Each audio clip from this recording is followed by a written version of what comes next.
Hi, what we're going to do today is get you installed with MATLAB. We're getting MATLAB installed on your computer.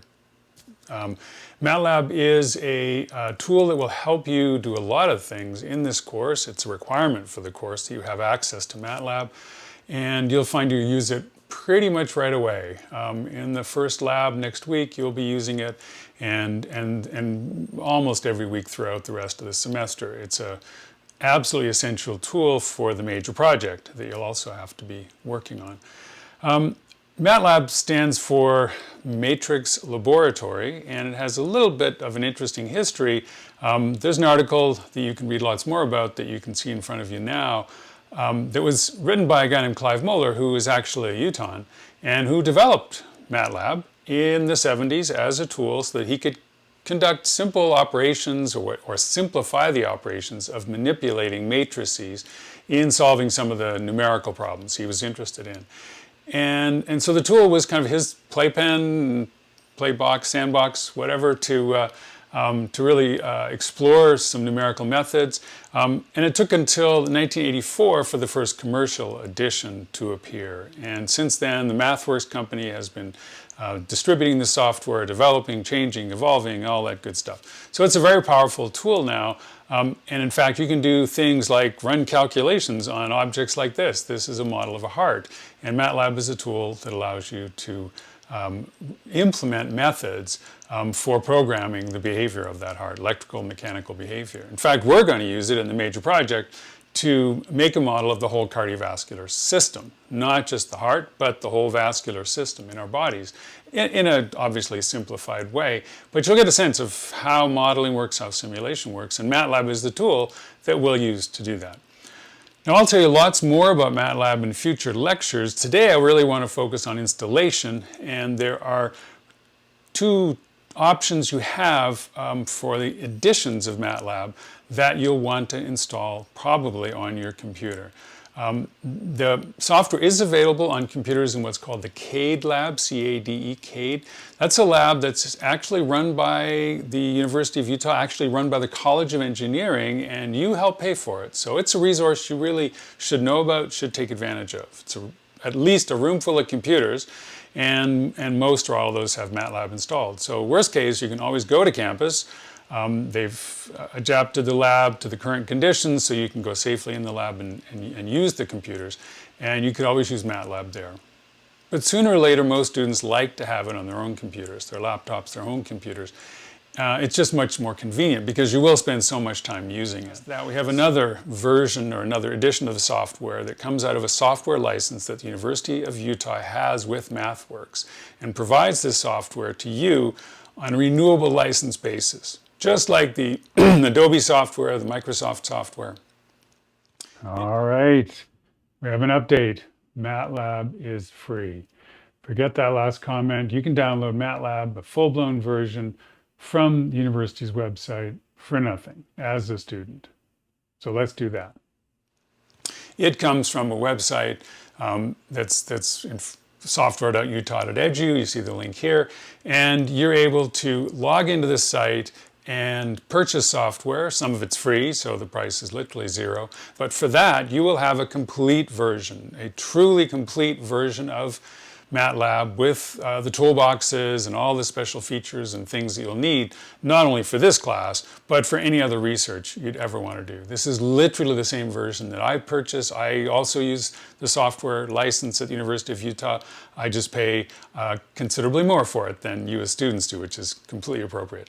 So I'm going to walk you through the steps, at least the introductory steps, in terms of how you get access to that software, so that you then can perform these steps over the coming week so that we're all ready to go by the end of this first week of class, running it, using it, and even testing it out a little bit. And we'll have a little exercise at the end that we'll ask you to execute to make sure everything's working properly.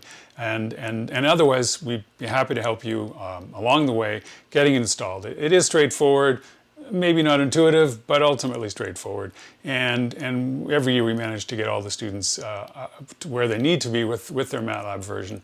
And then we can start actually learning how to use it in a more extensive and hopefully worthwhile way. We hope that you'll enjoy having it on your computers and use it for all sorts of things that you used to maybe even use other tools like a calculator or a spreadsheet for. So let's move to the computer and we'll start the installation process. Okay, so here we see a typical Google screen. I'll click in the search window there and say software.utah.edu, and we'll see what we find, and here we are. So that's what it should look like. That's our Office of Software Licensing, and again, you can see Adobe, Microsoft products for free. If you scroll down, you'll see Zoom, which you of course know all about, and then you'll see Buy Software, and even over here, you'll see a little MATLAB icon or logo. So you click Visit Our Store, and then the store pops up, and then you'll see all the various products. They call them the featured products. The one we care about is this one right here, the MATLAB TAH Academic Annual License. So click on that, and then you come down here, and there's a whole bunch of more or less interesting text to read, but the key part is down here under student license, and here you see there's a single user license. Single user means you can move it to multiple computers, but that you are the single user actually running it at any given time. So don't try this amongst yourselves, it really won't work. They have very good licensing software from MathWorks, and it's very hard to trick them. So you pick your platform, and of course you'll pick the Mac platform, right?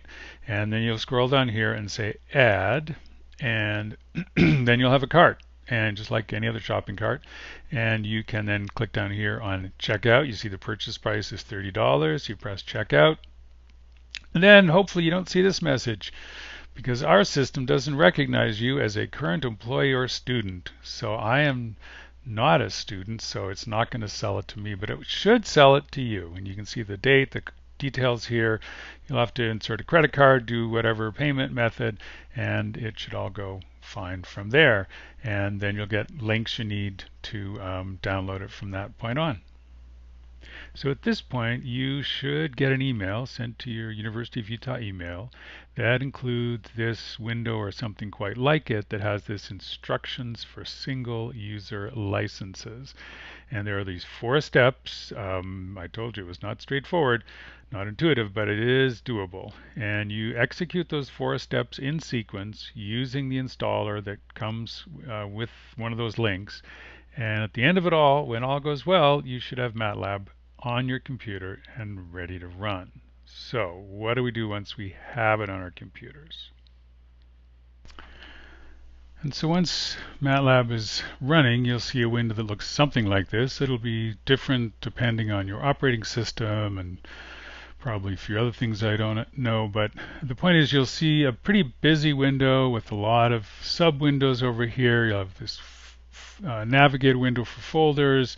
This is where you have some variable values, and here as well. And then the main one to interact with is this thing called the command window. And you can do all sorts of really complicated calculations in real time inside of MATLAB. Certainly some more sophisticated ones than that would take you a little bit longer to figure out in your head.